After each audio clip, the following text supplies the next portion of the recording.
नमस्कार दोस्तों, आज हम इस वीडियो में भारत और चीन का जो 1962 का युद्ध हुआ उसके बारे में विस्तार से जानें। कैसे इस युद्ध का प्रारंभ हुआ, क्या परिस्थितियां रहीं और किसने इस युद्ध को स्टार्ट किया। तो चलिए दोस्तों, आप इस वीडियो को अंत तक देखते रहिए। मैं आपको विस्तार से समझाने की कोशिश करता हूँ। बात उस समय की है जब हमारा देश आज़ाद हो चुका था और भारत के नेताओं ने एक विदेश नीति की घोषणा की है, जिसमें उन्होंने विचार किया कि भारत और चीन को एशिया की प्रमुख शक्तियां माना जाएगा। लेकिन चीन इस विचार से सहमत नहीं था। चीन चाहता था कि मैं एक खुद अपना शक्तिशाली देश बनूं। इसलिए उन्होंने 1950 में तिब्बत पर कब्जा करके अपने देश में शामिल कर लिया और दलाई लामा और उनके अनुयायियों ने इसका विरोध किया, काफी प्रदर्शन किए, लेकिन उन्हें सफलता नहीं मिली। फिर 1959 में दलाई लामा व उनके अनुयायियों ने भारत के लिए प्रस्थान किया। फिर भारत ने उन्हें शरण दी और इसका चीन को पता लगा और चीन फिर भारत के प्रति और ज्यादा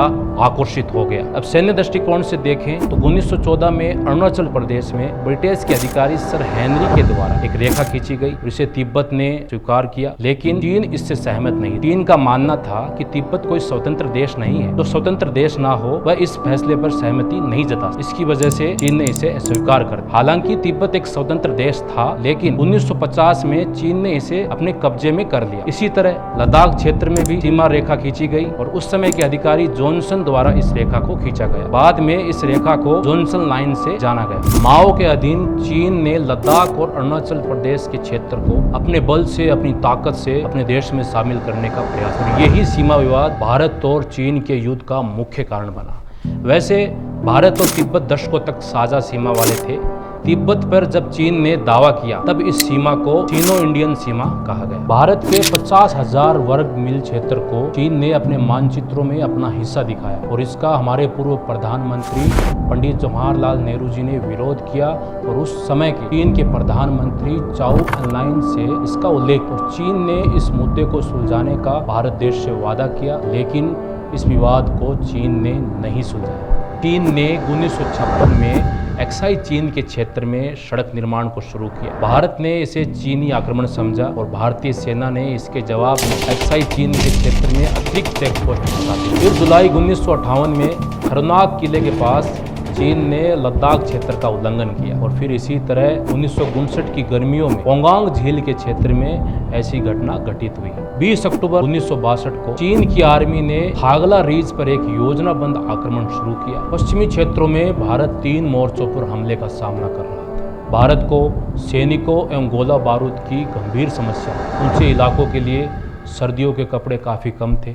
इसके अलावा सैनिकों को आने जाने के लिए भी सड़कें नहीं। चीनी सैनिकों की संख्या भारतीय सेना की तुलना में काफी ज्यादा थी। उन्होंने हमले को समर्थन देने के लिए सड़कें बनाना शुरू कर दिया और चीन ने पश्चिमी क्षेत्र पर हमला कर उसे अपने कब्जे में कर लिया, जिन्हें उन्होंने अपना बताया। 18 नवंबर 1962 को चीनी बलों ने रेजांग ला पर हमला किया। हमारी भारतीय बटालियन 13 कुमाऊं के मेजर शैतान सिंह ने 123 सैनिकों के साथ इस पोस्ट की रक्षा की। चीनी सैनिकों ने सैकड़ों की संख्या पर हमला किया, लेकिन हमारे जवानों ने स्टिक फायरिंग की और दुश्मनों को मार गिराया। फिर दूसरी बार हमला सुबह 5:40 पर चीन ने 350 सैनिकों के साथ हमला किया। उन्हें भी हमारे सैनिकों ने पीछे हटाया और कईयों को मार गिराया, लेकिन कई बार हमले और पीछे से हुए हमले में दोनों पक्ष और घायलों की संख्या बढ़ा दी।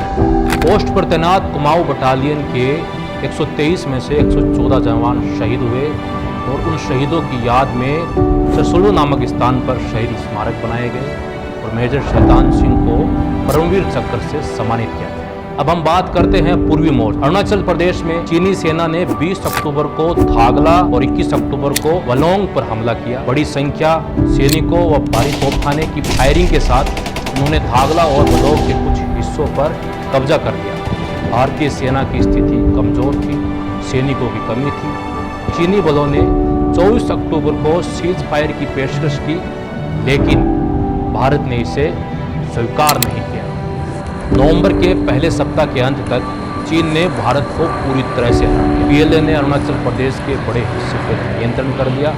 भारत ने अमेरिका से आपातकालीन सेना की सहायता मांगी। अमेरिका, ब्रिटेन और कनाडा ने नेहरू के इस डर को गंभीरता से लिया। उन्होंने सोचा वाकई में चीन भारत के उत्तरी पूर्वी क्षेत्र को काटने की कोशिश कर रहा है और 3 नवंबर को भारत को आपातकालीन सेना की आपूर्ति प्रदान करने के लिए इन तीनों देशों ने योजना बनाई। इस समय तक पीएलए ने भारत के उस हिस्से पर कब्जा कर लिया जो क्षेत्रफल में ग्रेट ब्रिटेन के बराबर था। हालांकि वलोंग के उत्तरी पूर्वी क्षेत्र में स्थिति अलग थी। भारतीय बलों ने 13 नवंबर को वलोंग में पलटवार किया, लेकिन एक संगठित चीनी हमले ने उन्हें हटा दिया और नजदीकी गढ़वाले को लोहित घाटी में पीछे हटना पड़ा। 18 नवंबर तक चीनी बल तेज से पेरू के पहाड़ी इलाकों में पहुंच गए और अपनी प्रगति को रोक दी, सीजफायर करने की घोषणा की। अब दोनों सेनाएं वास्तविक नियंत्रण रेखा पर तैनात है। 1962 का भारत और चीन का युद्ध अंततः चीन की संख्या और सामरिक श्रेष्ठता के कारण भारत के लिए हार के रूप में देखा जाता है। हालांकि चीन विजय के बावजूद हमारे बहादुर सैनिकों ने कभी हार नहीं मानी और उन्हें परमवीर जैसे सर्वोच्च सम्मान से नवाजा गया। इसमें से मेजर धन सिंह थापा, सूबेदार जोगेंद्र सिंह और मेजर शैतान सिंह को परमवीर चक्र दिया गया।